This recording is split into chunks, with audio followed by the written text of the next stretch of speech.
Já parou pra pensar em como seria a tua vida hoje se tu nunca tivesse procrastinado? Quando eu imaginei isso a primeira vez, eu pensei, com certeza, se eu não tivesse procrastinado, todo aquele tempo que eu desperdicei, eu poderia ter usado pra fazer coisas úteis e eu teria alcançado já vários desses objetivos que eu tô buscando hoje, teria alcançado eles no passado. Mas beleza.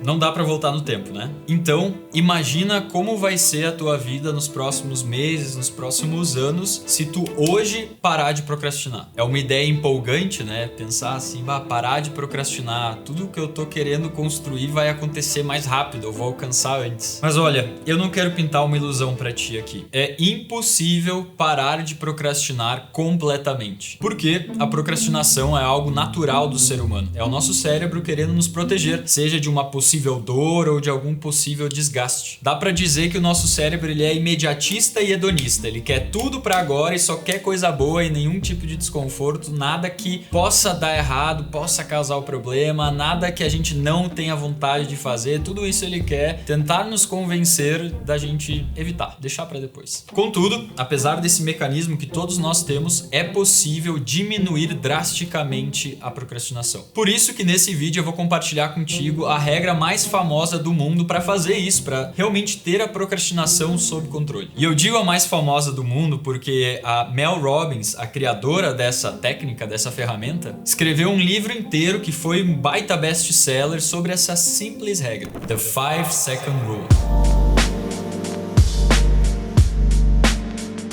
Que não só o livro vendeu milhões de cópias, como o TED Talk dela, onde ela fala sobre essa regra, tem mais de 30 milhões de visualizações. Mas, antes de falar da regra em si, tu precisa entender um conceito que eu aprendi no livro The War of Art, que traduz para A Guerra da Arte, do escritor Steven Pressfield. É um conceito que ele vai mudar a perspectiva que tu tem sobre a procrastinação, passar a olhar para ela como uma resistência interna. E essa mudança de perspectiva auxilia com que a gente combata a procrastinação com mais eficácia.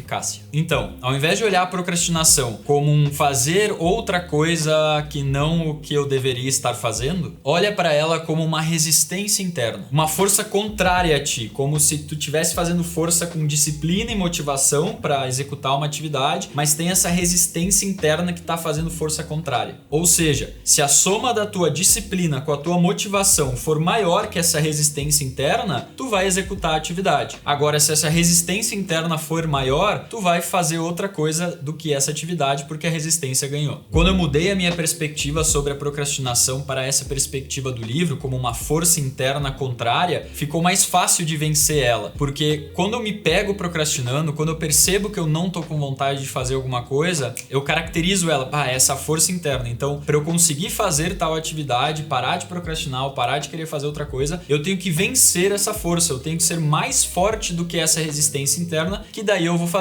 O que quebrou na minha cabeça aquela ilusão às vezes que a gente tem de que a procrastinação é algo que é totalmente fora do nosso controle ou que não tem o que ser feito e cair em mentiras que a nossa mente conta pra nós mesmos do porquê na verdade é uma boa ideia não fazer essa atividade agora, né? Quando a gente personifica, digamos assim, a procrastinação como essa força contrária, como essa resistência interna, tu entende, fica mais fácil de ver que é uma questão de vencer essa força pra daí executar a atividade. É fundamental isso porque toda atividade importante, principalmente aquelas que estão vinculadas a um grande objetivo que a gente quer atingir, seja no nosso trabalho, seja na nossa vida pessoal, elas têm uma resistência interna associada, né? A execução daquela atividade muitas vezes pode ser difícil por N motivos, né? Seja porque tu talvez não acredita muito ainda que fazendo aquela atividade tu vai ter o resultado que tu quer, porque tu ainda tá aprendendo a passar por aquele processo para atingir um resultado, ou porque a execução daquela atividade é muito chata, ou porque fazer aquela atividade gera algum medo, né? Seja o medo do resultado que vai surgir com a execução daquela atividade. Então, por exemplo, falar em público. Tu fica protelando, procrastinando marcar uma data, realmente treinar, fazer a apresentação, porque a ideia pode te causar medo. Mas quando a gente encara como essa resistência interna,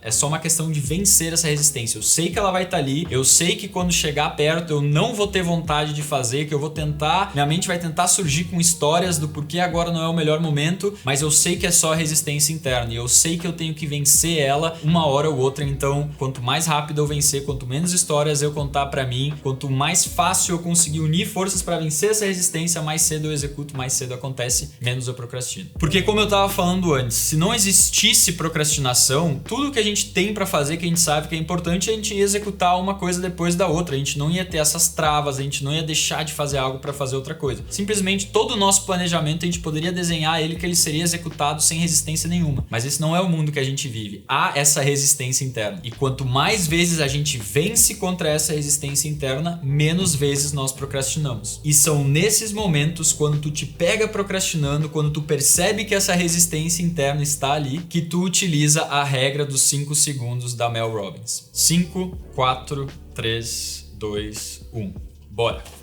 É isso. Simples assim, contar até 5 ao contrário e quando chegar no 1, tu vai lá e começa a atividade. Então, o motivo disso funcionar é porque contar até 5 de trás para frente não é algo que nós estamos acostumados a fazer, não é alguma coisa que a gente faz no piloto automático assim sem precisar prestar atenção. Para fazer essa contagem, a gente utiliza do nosso córtex pré-frontal, a região do nosso cérebro responsável pela tomada de decisões conscientes. Isso nos tira então do estado de piloto automático e nos traz para a consciência, nos traz para a presença, assim, a gente para de fazer as coisas simplesmente seguindo os nossos padrões, aquilo que a gente está acostumado e não, opa, peraí, tem essa atividade para ser feita, tem a resistência interna, beleza, eu sei que eu tenho que unir forças para fazer isso aqui, para vencer essa resistência. Então, através dessa consciência de estar presente, de tomar uma decisão consciente de fazer algo que a gente não tá afim de fazer, que a gente consegue fazer. Porque pensa comigo, a gente se pega procrastinando, né? Quando a gente se dá conta, a gente tá mexendo no celular ou vendo alguma aba no YouTube, aqueles 5 minutinhos que a gente falou que a gente ia olhar alguma mensagem, alguma coisa, se transforma num tempo muito maior e pra gente voltar a fazer a atividade para vencer a resistência interna é quando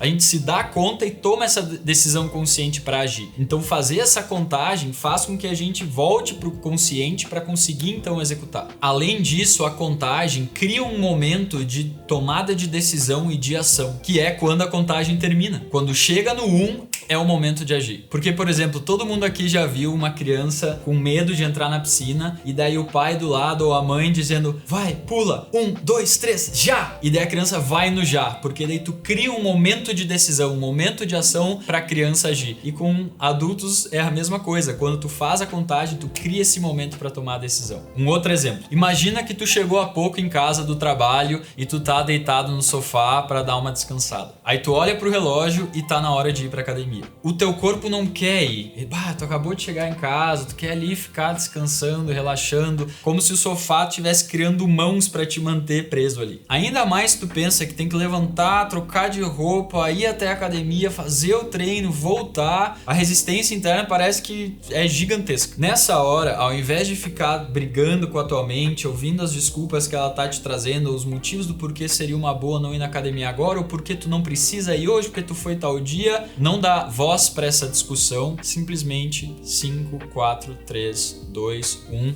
e vai. Levanta, troca de roupa, não pensa, fez a contagem, chegou, só executa. Assim tu vai sair do piloto automático para conseguir tomar uma decisão consciente, vencer a resistência interna e começar a agir. Mas olha só, usar essa regra não é obviamente uma garantia absoluta que tu vai levantar a bunda na cadeira e começar a fazer o que tem que ser feito. A resistência interna sempre vai estar lá e não é sempre que tu vai conseguir ganhar dela. Mas essa regra dos 5 segundos é uma ferramenta que tu pode utilizar para aumentar o número de vezes que tu vence contra a resistência interna, diminuindo então a quantidade de tempo que tu procrastina ao longo do dia, que é acumulativo para a semana, que é acumulativo para o mês e aí por diante. Na minha opinião, vale muito a pena. E agora outra coisa, tu já percebeu que a gente tende a procrastinar mais vezes quando a gente não tem clareza do que tem que ser feito a seguir? Por exemplo, imagina um dia normal como uma terça-feira em que a tua agenda tá em branco, tu não tem nada planejado. Agora imagina um outro dia onde tudo que é importante tu tem planejado para aquele dia. Os compromissos com as outras pessoas, as atividades importantes que fazem parte da jornada para alcançar um determinado objetivo teu e as atividades que deixam todo o processo saudável e sustentável. Sono de qualidade, alimentação saudável, atividade física com regularidade, tempo de descanso para recuperar energia, tempo de descompressão para aliviar o estresse, tempo de lazer para fazer coisas que tu gosta simplesmente porque tu gosta e tempo com as pessoas que são importantes para ti. Um cenário onde tu não tem nada planejado planejado e outro cenário onde as atividades que são importantes estão planejadas com o horário onde tu vai fazer cada uma delas. Uma organização não a ponto de ficar chato e tu te sentir preso, mas sim que te auxilia na execução e no aumento da tua produtividade. Em qual dos dois cenários tu acha que tu vai procrastinar menos? Então, uma gestão de tempo eficiente, tu saber te planejar e te organizar, auxilia muito em tu procrastinar muito menos ao longo do dia. E sobre isso, nós temos um segundo canal, nosso canal avançado chamado Mentoria Titã, onde a gente faz vídeos de forma mais aprofundada sobre produtividade e gestão de tempo. Eu vou deixar um vídeo aqui onde eu falo a diferença de uma gestão de tempo boa e uma gestão de tempo ruim, para tu conseguir identificar o que tu tá fazendo certo e mandando ver e onde tu tem espaço para melhorar. Recomendo muito assistir para quem busca ser mais produtivo e eficiente no dia a dia e também procrastinar menos. Clica nele e eu te vejo lá.